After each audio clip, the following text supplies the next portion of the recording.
This is the unboxing of the Orvis Hydros SL Series Fly Fishing Reel. There are 4 reels in this series, ranging from Hydros 2 to Hydros 5. The price ranges from $200 to $260 US. The one before you is a Hydros 4, intended for line weights 7 through 9. It weighs 7.4 ounces and has a diameter of 4 1/4 inches. Some things to note: that this is considered an ultra large arbor. The color for this reel is nickel black, and that's the only color that they produce, which is fine because the color is quite nice and I think goes well with many different different rod colors. Alright, and on to the unboxing. I guess the box is first, and this is a pretty standard box, nothing out of the ordinary. Just some pictures, some advertising stuff, and the brand. Inside we have a pouch with the reel inside. We have a manual, and what's this? We have what looks to be I think this opens up the drag assembly where you can actually change the rotation, whether you're right-handed retrieve or left-handed retrieve. Here's the manual, pretty ordinary. First up is introduction about the reel, just some facts about it, drag operation, spool removal, right-hand conversion or left-hand conversion, routine maintenance, a chart about the other reels in the series, just pretty much capacity of the backing you can put on, a guarantee, some contact information, a nice little picture of the reel, and a diagram on how to assemble the reel if you ever disassemble it. Might come in handy, so make sure you keep that. The reel pouch itself is actually quite nice. Feels nice, like different fabrics. It's not bad at all. It has a pouch in the back. This can be useful, I think, if you want to store some leaders or some tippet, maybe some flies, maybe a fishing license, whatever you want. And yeah, that's kind of it. First, yeah, looks good here. One thing I should note is I noticed that there's lots of, extra thread. So there's some here, and some extra thread and some frayed edges at the top here. Not the worst thing. If it really is a problem for you and your pouch comes like this, then just taking a pair of scissors and snipping them off should fix it. And I guess onto the reel. So let's take it out.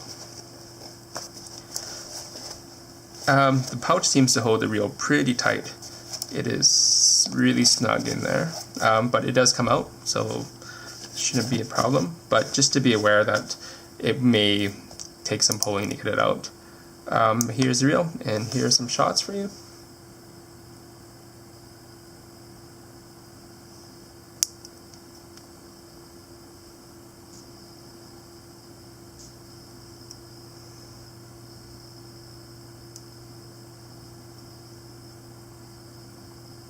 One thing that drew me to this reel is the design. I feel that this design is super nice. I thought that just the machining, the whole reel itself, the quality of it, just the sturdiness and what seems to be high durability of it, it's great to have and looks great.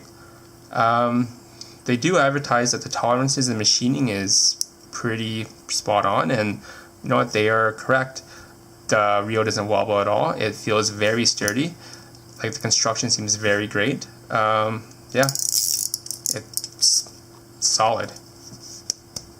No wiggles anywhere. One thing that I really like is the knob. Nothing out of the ordinary.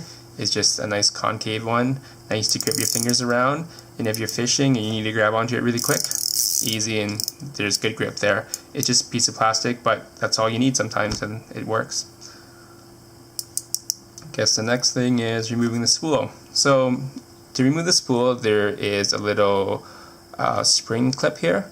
Just make sure you push this clip down and pull the spool apart from the case, and that's it. Easy. So I guess we'll go over the spool. The spool itself is really light. It looks like it should weigh more, but no, it's really light. It's machined very well. It's great to look at. Solid. They have a huge ring on the edge here, which will improve durability, I'm sure. But yeah, other than that, there's not much to say. It's just a solid, well-built piece of equipment here. And the case here, yeah, it's also very solid, much like the Spool. I don't imagine there being many problems with its durability. But yeah, it's great, and it's just a simple design, nothing more than you need. And let's connect it again. Just place the two parts together again and give it a little push. When you hear a click, that means it's connected. And that's it. And the spool goes on. One thing that might be kind of out of the ordinary is this drag adjustment knob. A little piece here looks like it's been taken off. I'm thinking it's just to get better grip for your fingers. And it actually, yeah, it actually seems okay. So if you're using your thumb, put it in there and give it a little turn. Or you can put your finger in here, hold on and turn too. Seems to be okay. It might take some people some time to get used to, but when they do, I think it actually might be pretty good. If your hands are ever wet and you need to grab onto the drag, yeah, it's easy to adjust, and it moves nicely too. And I guess I'm gonna disengage the drag completely. So here's a drag disengaged, and as you can see, it has no force or no resistance, and it moves quite nicely. And it's pretty smooth, I would say. And let's turn the knob to 1/2. And going down to 1/2. And there is more resistance. Again, still smooth, but not very much resistance. And we can go to 3/4. More resistance. Feels pretty good. 1 full turn. And we're getting to resistance that you probably would use if you're going for salmon or some bigger fish. And let's turn it to 1.5. 1.5. Drag still moves. Can't really comment on if it's really smooth or not because I could barely turn it, but it's there. I don't imagine many people will be using this resistance, but if you need it for any reason, it's good to know it's there. And of course, it goes on and on and on. I think you could turn another 1/2. And then at that point, it's not moving. So back and we'll disengage it. I think it's 2 full turns for a complete revolution around. And back to disengaged. Perfect. One thing I did notice is the free spool. It moves, but doesn't move quite a lot. So if you ever have to pick up a lot of line very quickly, there may be some problem. But it is like an ultra large reel, so, or has an ultra large arbor. So if you do need to pick up line, the best way is probably just to turn rather than just keep hitting. But comparison I could kind of show you is the Sage 4280, which has a great free spool. This guy here, yeah, picks up line pretty quick. If you ever need to pick up lots of line, just give it a little hit, and it just goes on and on. And again, for comparison, let's do that up here.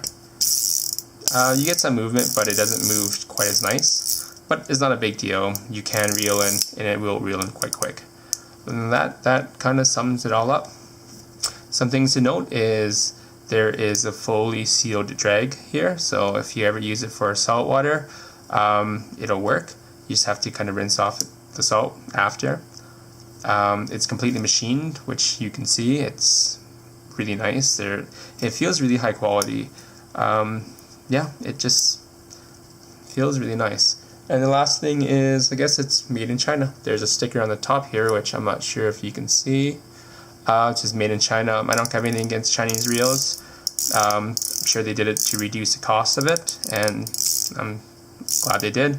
I paid $240 for this roughly, and I'm happy I did. The reel feels great. It's solid, feels very durable. It looks magnificent, so that's kind of it, and thanks for watching.